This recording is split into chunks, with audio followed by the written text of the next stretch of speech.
Vamos para as informações. Vou começar sobre a informação envolvendo o grupo do John Textor. Inclusive é um assunto que está dando o que falar. Fair play financeiro. Rodolfo Landim, presidente do Flamengo, deu uma entrevista recente ao podcast Flow, pediu fair play. Eu sou totalmente a favor nessa, eu estou com o presidente Rodolfo Landim. E o Lyon, clube de John Textor, está proibido de contratar jogadores na próxima janela. Além disso, o clube será rebaixado no Campeonato Francês caso não consiga melhorar a sua situação financeira. A Eagle Football Group, que é o grupo dele, a holding que pertence a John Textor, registrou um déficit de 25,7 milhões de euros. Isso dá mais de 155 milhões de reais na cotação de hoje, ao fim da temporada 2023-2024. Ainda segundo a imprensa francesa, a perda de receitas elevou a dívida da Eagle, o grupo, a 500 milhões de euros, em torno de 3 bilhões de reais. Assim, a Direção Nacional de Controle e Gestão, que é a DNCG, da Liga de Futebol Profissional da França, esperava que os dirigentes do Lyon apresentassem garantias financeiras de pelo menos 100 milhões de euros para a atual temporada, o que não aconteceu até o momento. Para amenizar a dívida, o Botafogo pode ser obrigado a vender alguns jogadores. Segundo a emissora RMC Sports, Textor disse que são esperadas vendas no Brasil, mas sem entrar em detalhes. Ou seja, o Botafogo, que formou um timaço aí, pode ser prejudicado por conta disso. Esse é o grande, entre aspas, problema de um clube se tornar SAF. Não tem jeito, é o dono que manda. Não adianta o torcedor espernear, não adianta o torcedor reclamar. O dono, ele vai fazer aquilo que ele bem entender. E se o John Textor entender que terá que tirar jogadores do Botafogo, vender um monte de jogador do Botafogo, ele vai fazer. E não adianta o torcedor fazer protestinho, não, esquece. Ele é o dono da SAF, tá? Então, enfim, por falar em ser dono, SAF, a gente vai pegar agora uma parte da entrevista do Rodrigo Dunche, atual VP geral jurídico do Flamengo, candidato da situação na eleição presidencial em dezembro. Ele deu uma entrevista ao Charla Podcast e declarou que o novo estádio muito provavelmente não terá o nome de Zico e de nenhuma outra pessoa. Abre aspas, nem pensar. O certo é não colocar o nome de nenhuma pessoa, seja viva ou falecida. A gente pode continuar homenageando o Zico em milhões de outras formas. Mas essa daí eu tenho certeza que ele vai entender porque é pelo bem do Flamengo. Fecha aspas. Diz aí, torcedor, você é a favor ou contra não ter o estádio chamado de Zico, enfim. Quero a opinião de vocês, torcedores rubro-negros.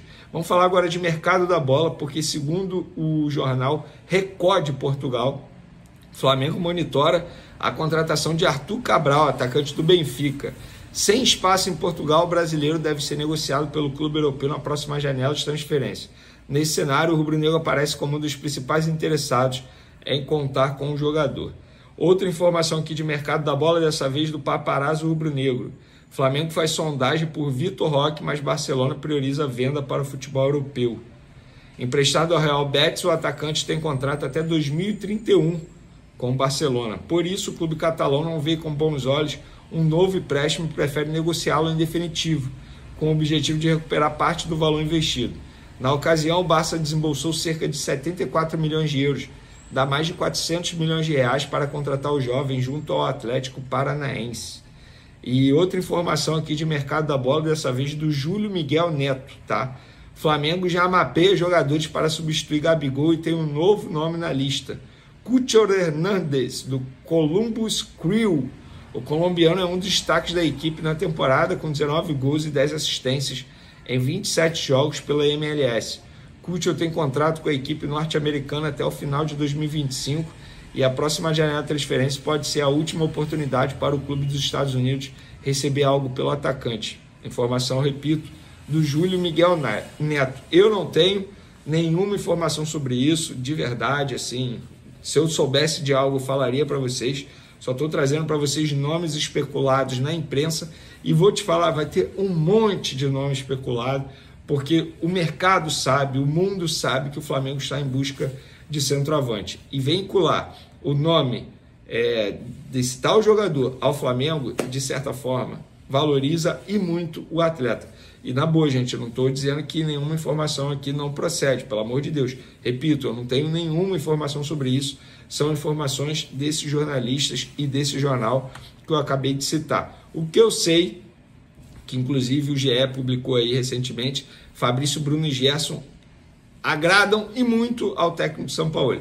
Eu não tenho a informação que o treinador já pediu a contratação desses dois atletas, mas o Fabrício Bruno eu acho muito mais tangível, plausível para o Rennes da França, que é o novo clube de São Paulo, conseguir a contratação. Primeiro, o Rennes já se interessou por Fabrício Bruno na última janela de transferência. O Flamengo que não quis vender pelos valores oferecidos.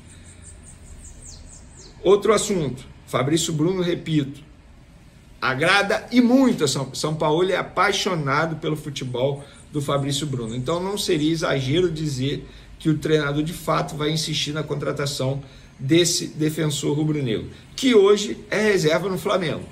O que isso quer dizer? Que hoje é mais fácil tirar esse jogador do Flamengo. Vai tirar? A gente não sabe. Daqui a poucos dias tem uma eleição presidencial no Flamengo. Eu não acho correto a atual gestão fazer nenhum tipo de contratação, venda, renovação. Não. Isso quem tem que fazer é a próxima gestão, independentemente seja a situação ou a oposição. Eu não acho justo. Inclusive, isso também engloba a renovação de contrato do Gabigol. Supondo que o Gabigol volte atrás, porque a decisão dele está tomada, tá, gente? Isso é informação. A decisão dele está tomada. Ele não vai renovar com o Flamengo. Mesmo que o Flamengo ofereça 3, 4 anos agora, não vai. Não vai. Ele tem um acordo encaminhado com o Cruzeiro e ele quer cumprir a palavra dele. Mesmo que o Gabigol quisesse renovar por mais um ano. Eu não acho justo a atual gestão fazer isso. Eu acho que quem tem que decidir isso é o futuro presidente do Flamengo, óbvio, com seus aliados, com seus dirigentes ali, eles vão debater. Até porque a eleição, repito, é no dia 9 de dezembro, menos de um mês para acontecer. Até lá, na boa, gente. Não vai mudar em nada se esperar ou não, seja para venda, renovação ou até contratação. Hoje o Flamengo se reapresentou, tá bom? De La Cruz foi a campo fazer trabalho de transição, ou seja, é mais um passo dado para poder retornar ao time do Flamengo. Lembrando que esse jogador sofreu uma grave lesão muscular. Luiz Araújo, que foi relacionado para a final da Copa do Brasil, ficou ausente no último jogo. A tendência é que fique à disposição agora contra o Cuiabá. O Pulgar, muita gente me perguntando se ele está lesionado, se é grave, porque ele foi cortado. Não, ele não foi cortado porque é uma lesão grave. Na verdade, foi muito desgaste físico, muito desgaste muscular, e ele teria pouca chance de poder atuar com a seleção chilena, e com isso evitou uma viagem para poder se apresentar. Ele ficou no Rio de Janeiro. A tendência é que fique à disposição também na quarta-feira para pegar o Cuiabá. Quero lembrar a vocês que eu estou com uma pesquisa no ar. A pesquisa é a seguinte: já temos mais de 1.500 votos. Flamengo acerta em reintegrar o Gabriel? Não, 60%. Sim, 40%. Ou seja, 60% da turma que está aqui e que está votando na enquete está dizendo não, não queríamos mais Gabriel. Não queremos mais Gabriel. Eu estou com essa turma.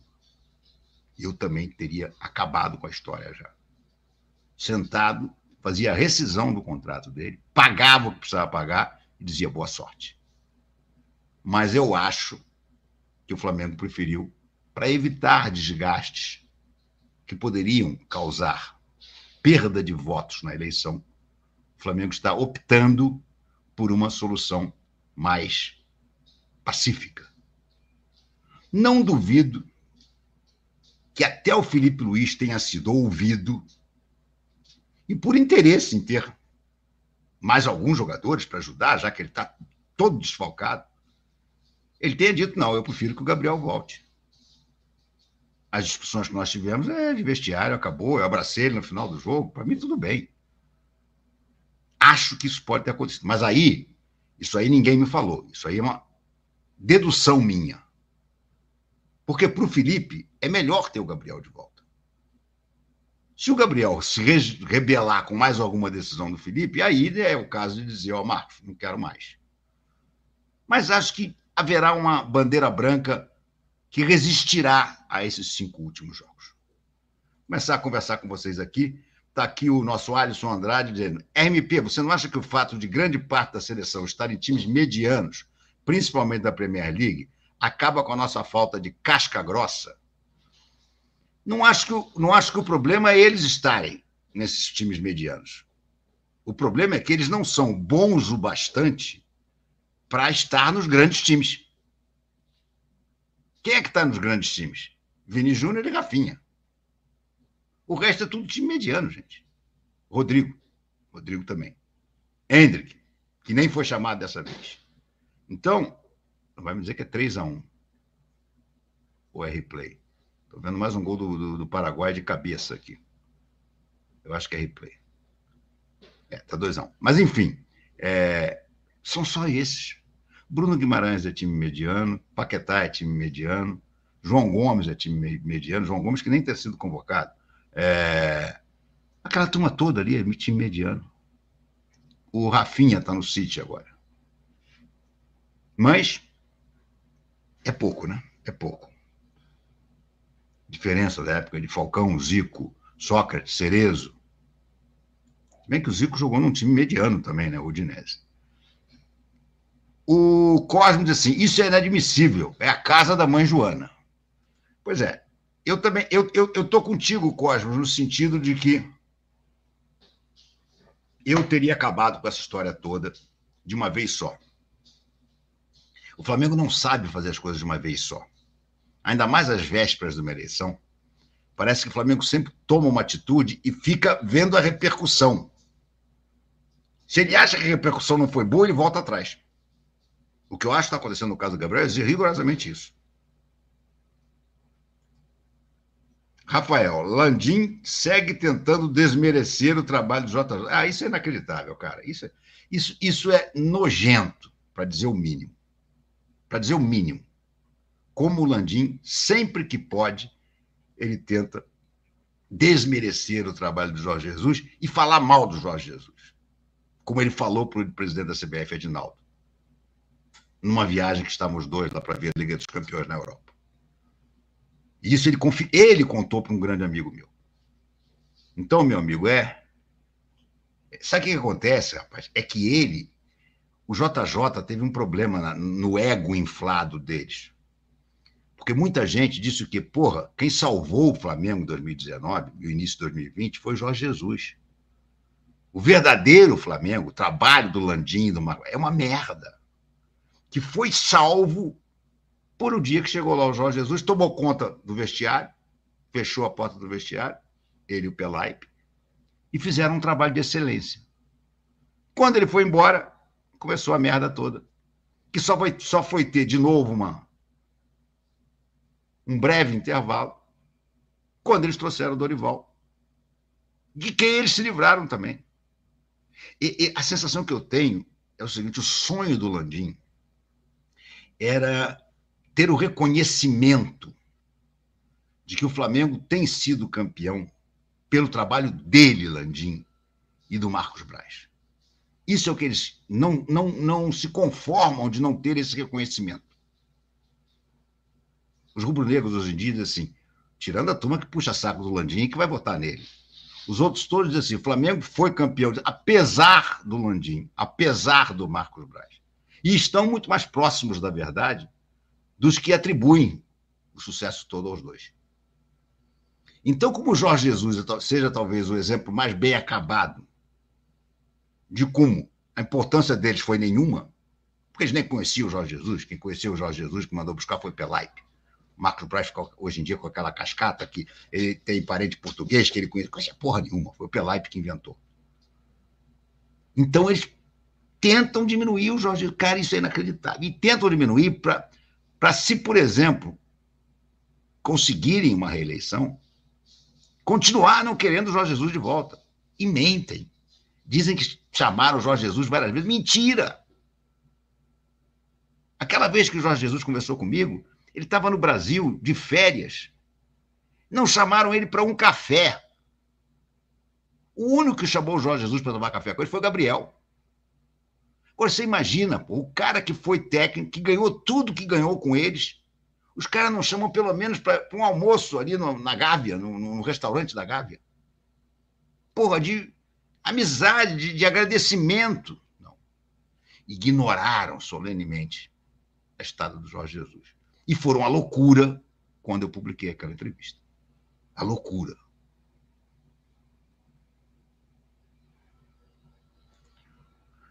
Alisson Andrade, RMP, essa reintegração é só por causa das eleições. Sim, é isso mesmo. Ele deveria deixar essa decisão para a próxima diretoria, seja ele ou não o vitorioso. Não, a decisão de renovação, eu acho que só a próxima diretoria tem que tomar. Só. E se por acaso, eu não acredito, mas se por acaso um dos candidatos, que são os outros dois, né? O BAP e o Maurício, se um dos dois achar que é importante ter com o Gabriel, gente, tinha que entrar em contato já e dizer, ó, calma, a eleição é dia 7, 8 ou 9, não sei qual, é 7 ou 9, não tenho certeza, de dezembro, seu contrato vai até o dia 31, então se eu ganhar a eleição, eu vou te dar o que você está pedindo. Ou vamos sentar e vamos acertar. Ninguém vai fazer. Ninguém vai fazer. Nenhum dos dirigentes do Flamengo, nem seja a atual situação, nem os candidatos de oposição, que não são tão oposição assim, né? Todos fizeram parte da administração Landim. Nenhum deles quer mais essa batata quente que é o Gabriel. Alexandre Appelbaum, boa noite, RMP. Alguma chance do Gabigol permanecer no Flamengo no ano que vem? Eu não acredito, Alexandre. Nada, nada, nada.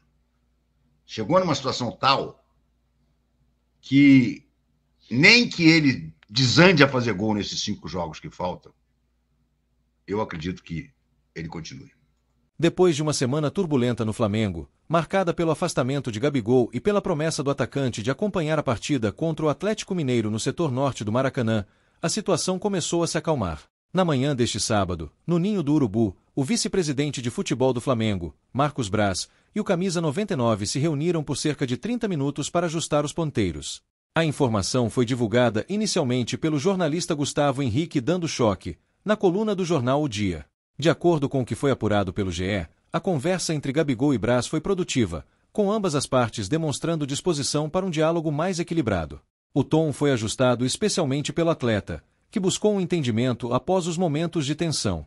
Apesar desse avanço, ainda não foi decidido se Gabigol estará na lista de relacionados para o próximo jogo do Flamengo, contra o Cuiabá, pela 34ª rodada do Campeonato Brasileiro. A partida está marcada para quarta-feira, às 19 horas, horário de Brasília, na Arena Pantanal.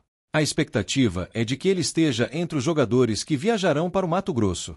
No entanto, Marcos Braz voltará ao Ninho do Urubu no domingo para novas reuniões com o departamento de futebol, onde o assunto será tratado com mais profundidade. Os esforços, agora, estão voltados para minimizar os desgastes nas relações e permitir uma despedida que faça jus à história de Gabigol no clube. A meta é que o camisa 99 possa se despedir da torcida na última rodada do Campeonato Brasileiro, contra o Vitória, no Maracanã, em um clima mais amigável. Enquanto isso, o Flamengo já precisa lidar com outro problema no ataque para o confronto contra o Cuiabá. Bruno Henrique, que foi expulso na semifinal da Copa do Brasil, recebeu uma suspensão de 2 jogos. Ele já cumpriu a suspensão automática na final, mas ainda terá de ficar de fora de uma partida no Brasileirão. O departamento jurídico do clube está tentando um efeito suspensivo para que o jogador possa reforçar o time. Com essas indefinições, o Flamengo segue para mais um desafio importante no Campeonato Brasileiro, buscando manter a concentração e a união do elenco em meio aos problemas extracampo. O jogo contra o Cuiabá é crucial não apenas pela tabela, mas também para definir o rumo do clube na reta final da temporada.